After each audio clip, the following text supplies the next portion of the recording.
Want a soft, fluffy loaf of bread made with fresh milled flour that's perfect for sandwiches and toast?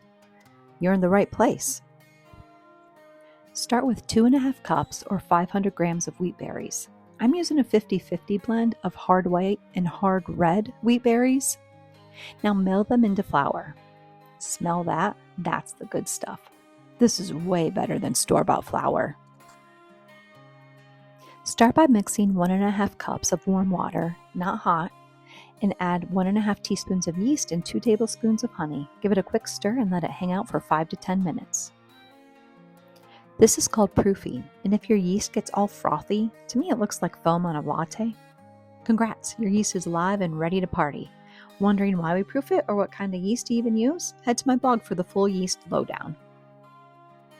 Now add the salt and the star of the show, fresh milled flour. Yes, it will start looking a little shaggy as it comes together. Definitely keep the dough on the wetter side of things. Fresh milled flour takes a longer time to hydrate. We can do final adjustments during the second kneading.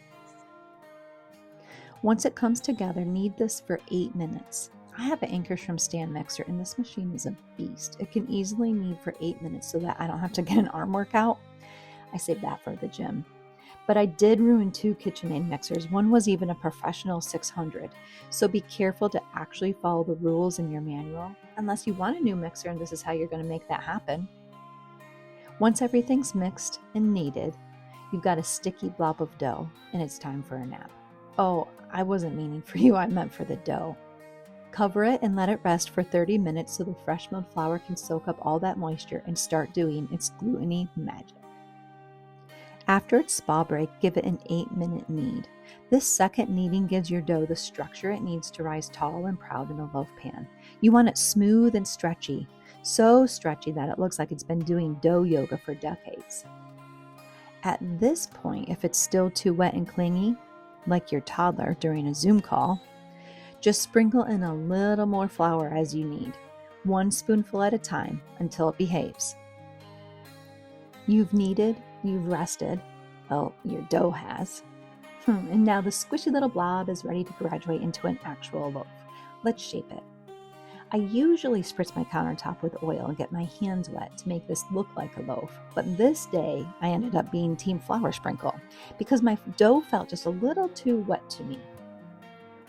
Fold it, roll it, pinch it, put it seam side down in your loaf pan. It doesn't have to be perfect. We're going for homemade, not Hollywood. Now let it rise. This is the final rise before the bake. Start checking the bread after half an hour and then every 10 minutes after that. I'd rather check too often than miss my moment and end up with a doughy landslide. If the dough crests just over the top of the loaf pan, it's ready to go. Now it's time to crank up that oven. Preheat it to 350 degrees. Let your bread bake for 30 minutes at 350 degrees. If you want proof it's done, you can stick a thermometer in the center to see if it hits 190 degrees. At this point, you've got one more challenge, the cool down. Let the bread cool in a wire rack for at least 1 hour. And there it is, a one-loaf wonder that's fluffy, hearty, and full of fresh milled flavor. Store-bought bread can never be this delicious and healthy. No offense. Okay, maybe a little offense. If you want the full recipe, tips on yeast, or just want to stare at more pretty bread pictures, head to my blog at hopethiswerks.com. I'll meet you there.